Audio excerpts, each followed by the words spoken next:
watch your video, and you know what I think when I watch this video? I think about this. I think about a quote from John Stuart Mills. That's that some men are only kept free by the exertions of better men than themselves. You all sit there, you post this video about Charlie Chaplin mocking Hitler, you know, and all this sweet, lovey, touchy, feely, you know, anti-war stuff, you know, about we should all just get along and peace be with all of us. But you know, though, peace comes through strength, my friend. You know what? And the fact that you're sitting here, that freedom you exercise, that you sit there and you post and you comment with that freedom of speech, you know, the people like me, and there's other people that go overseas, and we fight for you. We fight for your rights. We fight for your freedom. We fight because we believe in this country. You guys say, oh, well, we know that's wrong. Okay? You can't put your money where your mouth is. You want to sit there and you want to talk, exercise the freedom of speech that you have in this country, but you know what, though? You're not willing to go pay the price for it. It was Thomas Jefferson said that the tree of liberty every now and then has to be renewed with the blood of patriots. And you know what? Sometimes when we leave a country and it's becoming sadly more this way, if people full of people like you, when nobody's willing to go fight for anything, guess what? When that tree of liberty needs to be renewed, like it is right now, like it needs to be renewed right now, it seems. We got a president who's, Anwar al-Awlaki should have died, but he killed an American citizen of his own decision without any due process. He violated the Constitution. That's period, point blank. When you have the Constitution being violated by the president we elected, yeah, our tree of liberty is withering. And you know what? We live in a country that's full of people like you that watch these Charlie Chaplin videos, these sweet little lovey-dovey hippie horror like anti-war movies, and you know what? It's disgusting to me because you know what? When we have to renew that tree, when we have to bring the life back to it, the life that you sit here and exploit, and that life is the freedom that we have, and you don't want to pay for it, we're going to lose it. And then guess what? You ain't going to have that freedom. You're all going to bemoan where it went and wonder where it's gone. But you know what, though? You have no one but yourselves to thank. Because sometimes there's going to be people like me, my brothers, that go overseas. You know what we do? We fight for this country. We fight. And I'm going to read this. This is actually something I wrote in response to a Ronald Reagan video, Why We Must Fight. I'll be done after this, but it says, you know what? After watching the Reagan video, if you can't feel the pride that's well up inside you, think long and hard about the men willing to give their lives for what they believe in and what they have inside that will make them do that for you and for their families and for everybody back here at home. They have faith.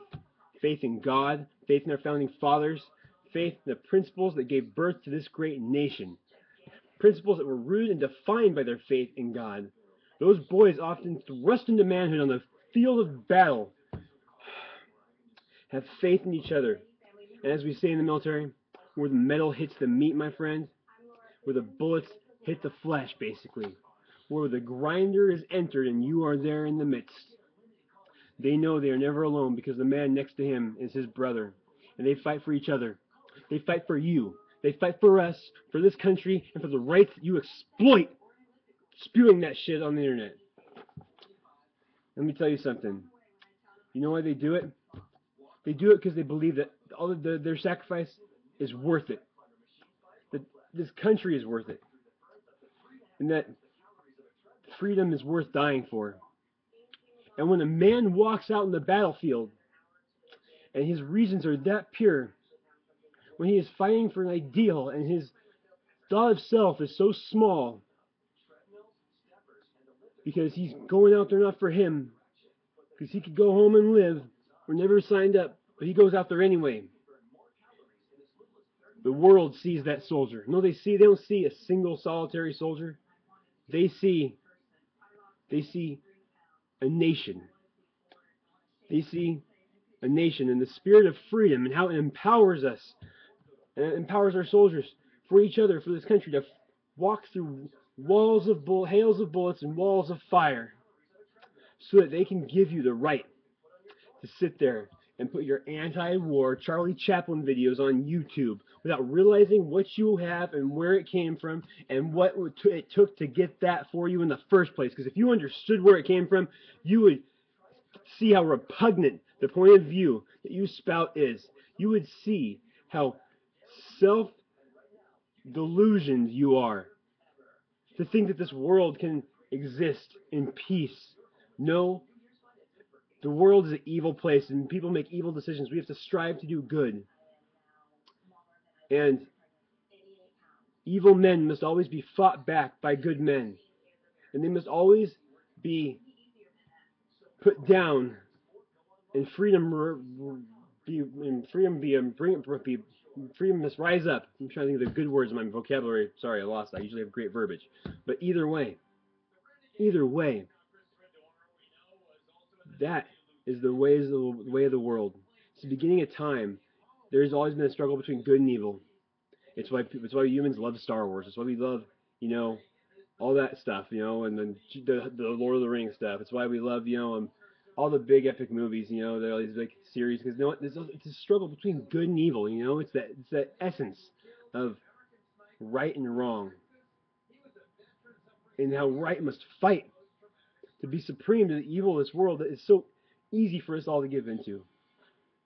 And the evil in you manifests itself in complacency.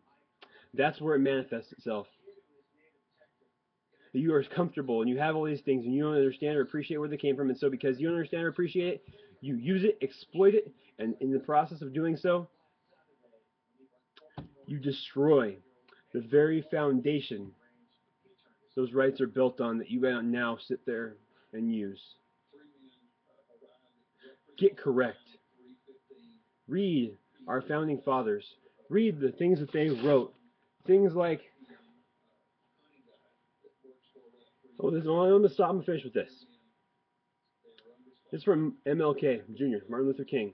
So, I'm not talking about war and stuff. I'm not finished with the guy who believed, in nonviolence, for civil rights.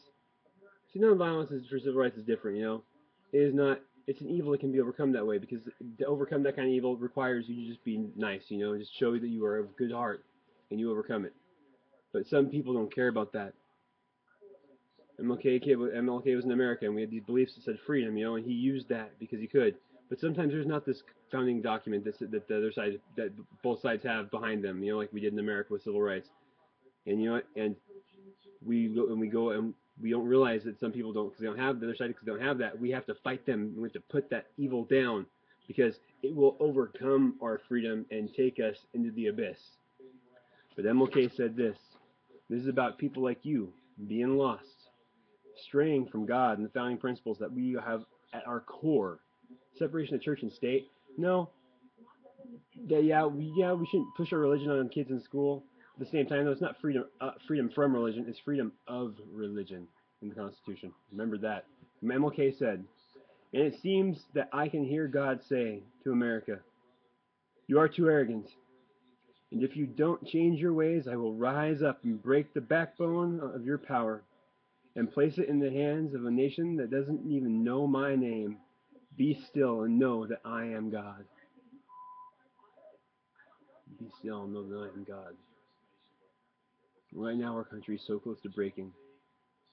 And we are so far from those principles that he speaks of that are based in faith and a strong religion, healthy, just moral standards that are based in, face it, religion, faith, God. Get real. If you think it comes from somewhere else, oh man, it's got a good heart. Man does not have a good heart, and our founding fathers knew that, because it's Voltaire and Rousseau, the Enlightenment. See, read history. Read the past, because what you say and spout and the things that you support are not supported by history. And history is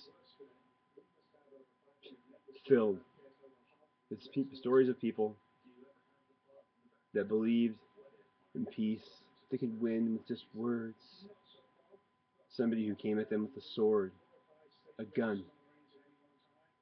In light of the current gun control debate in our country, the evil men came with the gun and the sword that they had disarmed the other side with before.